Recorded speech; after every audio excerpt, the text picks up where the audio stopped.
Hello friend, સ્વાગત છે તમારું મારી ગુજરાતી રસોઈ ટિપ્સ ચેનલમાં।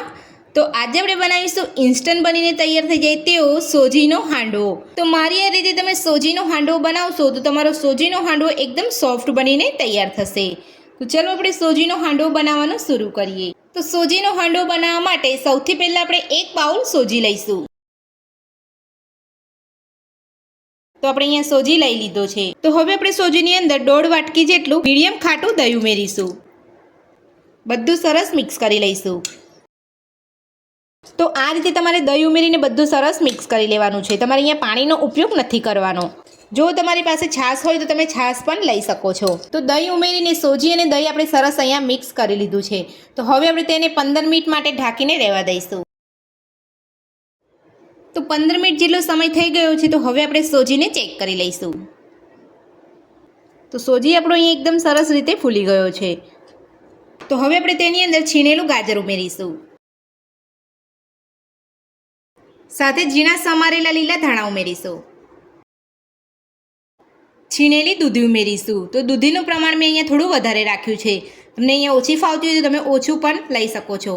તો આપણે દૂધી અહીંયા ડાયરેક્ટ છીણીને જ ઉમેરીએ છીએ, આપણે અહીંયા પાણી નથી કાઢ્યું। તો આ રીતે વધારે દૂધી ઉમેરવાથી આપણો હાંડવો એકદમ સોફ્ટ બનીને તૈયાર થશે અને ખાવામાં પણ એકદમ ટેસ્ટી લાગશે। 1 ચમચી આદુ લસણ મરચાંની પેસ્ટ ઉમેરીશું। હાથની મદદથી બધું સરસ મિક્સ કરી લઈશું। ત્યારબાદ બીજા બાકીના મસાલા ઉમેરીશું।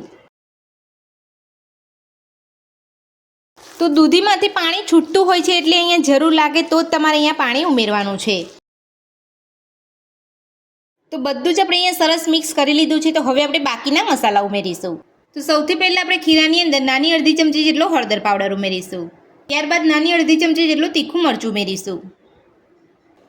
1 ચમચી ધાણા જીરું પાવડર ઉમેરીશું।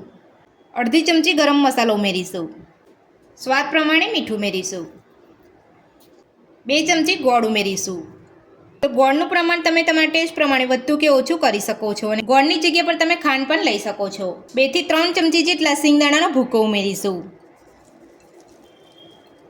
તો બધા જ મસાલા આપણે અહીંયા એડ કરી દીધા છે। તો હવે આપણે મિક્સ કરી લઈશું।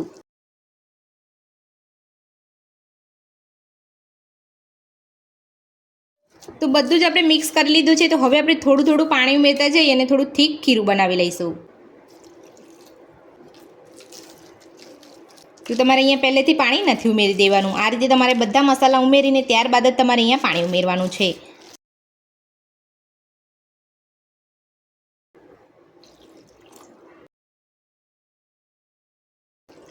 તો આ રીતે પાણી ઉમેરીને આપણે અહીંયા મીડિયમ જાડું ખીરું બનાવવાનું છે। વધારે પડતું આપણે અહીંયા ઢીલું ખીરું નથી બનાવવાનું। તો થોડું થોડું પાણી ઉમેરતા જઈએ ને આપણે અહીંયા ખીરું બનાવી લીધું છે। તો આ રીતનું તમારે અહીંયા મીડિયમ ઢીલું ખીરું બનાવવાનું છે। વધારે પડતું તમારે અહીંયા કડક નથી રાખવાનું અને વધારે પડતું તમારે અહીંયા ઢીલું પણ નથી કરી દેવાનું।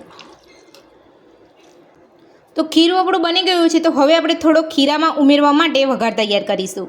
તો ખીરાની અંદર વઘાર ઉમેરતા પહેલાં તમારે અહીંયા ખીરાનો ટેસ્ટ કરી લેવાનો છે। જો તમને આ સ્ટેજ ઉપર કોઈ મસાલા ઓછા લાગતા હોય તો તમે ફરીથી ઉમેરી શકો છો। તો વઘાર બનાવવા માટે મેં અહીંયા એક વઘારી લીધું છે। તેની અંદર 1 ચમચી જેટલું તેલ ઉમેરીશું।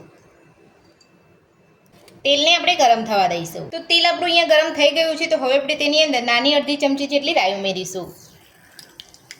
નાની અડધી ચમચી જેટલા સફેદ તલ ઉમેરીશું અને ગેસની ફ્લેમ બંધ કરી દઈશું। સાથે જ મીઠા લીમડાના પાન ઉમેરીશું। હવે આ વઘારને આપણે ખીરાની અંદર રેડી લઈશું। તો ખીરાની અંદર વઘાર રેડતા પહેલાં આપણે નાની અડધી ચમચી જેટલું બેકિંગ સોડા ઉમેરીશું અને તેની ઉપર આપણે વઘાર રેડી દઈશું। બધું જ હવે મિક્સ કરી લઈશું। આ રીતે જો તમે હાંડવો બનાવશો ને તો તમારો 100% એકદમ પોચો અને ટેસ્ટી તમારો હાંડવો બનીને તૈયાર થશે। તો બેકિંગ સોડા અને વઘાર ઉમેરીને આપણે બધું સરસ મિક્સ કરી લીધું છે। તો હવે આપણે ખીરામાંથી હાંડવો બનાવીશું। તો હાંડવો બનાવવા માટે મેં ગેસ ઉપર એક કઢાઈ રાખી છે। તો કઢાઈની અંદર 3 ચમચી તેલ ઉમેરીશું। તેલને ગરમ થવા દઈશું। તો તેલ આપણું અહીંયા ગરમ થઈ ગયું છે। તો હવે આપણે તેની અંદર નાની અડધી ચમચી જેટલી રાઈ ઉમેરીશું। રાઈને ફૂટવા દઈશું। સાથે જ નાની અડધી ચમચી જેટલા સફેદ તલ ઉમેરીશું।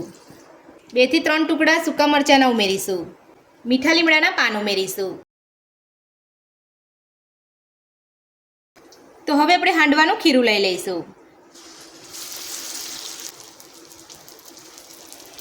તો જે રીતે તમે અહીંયા હાંડવો નાનો કે મોટો કરવા માગતા હોય એ રીતે તમારે અહીંયા ખીરું લેવાનું છે. હવે આપણે ઢાંકણ ઢાંકીને 3 થી 4 મિનિટ માટે ગેસની મીડિયમ ફ્લેમ પર હાંડવાને થવા દઈશું. તો હાંડવાને ઢાંકે 3 થી 4 મિનિટ જેટલો સમય થઈ ગયો છે. તો હવે આપણે ચેક કરી લઈશું. તો તમે જોઈ શકો છો આપણો હાંડવો એકદમ સરસ રીતે અહીંયા ફૂલ્યો છે. તો હવે આપણે તેની ઉપર થોડું તેલ લગાવીશું અને થોડા તલ ભભરાવીશું અને હાંડવાને હળવે હાથે પલટાવી લઈશું. તો તમે જોઈ શકો છો એક બાજુ આપણો હાંડવો એકદમ સરસ ક્રિસ્પી થયો છે. તો હવે આપણે હાંડવાને બીજી બાજુ પણ થવા દઈશું. તો એ જ રીતે આપણે અહીંયા ઢાંકી અને ગેસની મીડિયમ ફ્લેમ પર 3 થી 4 મિનિટ માટે થવા દઈશું. તો હાંડવાને બીજી બાજુ પલટાએ 3 થી 4 મિનિટ જેટલો સમય થઈ ગયો છે. તો હવે આપણે ચેક કરી લઈશું.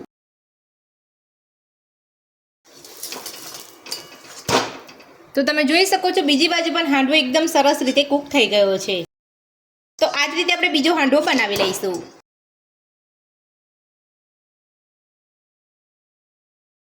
તો આપણો ઇન્સ્ટન્ટ સોજીનો હાંડવો બનીને તૈયાર છે અને આપણે પ્લેટની અંદર સર્વ કરી લીધો છે. તો આ હાંડવો તમે ચટણી સાથે અને ચા સાથે પણ ખાઈ શકો છો. તો તમે જોઈ શકો છો આપણો હાંડવો અંદરથી એકદમ સોફ્ટ બન્યો છે.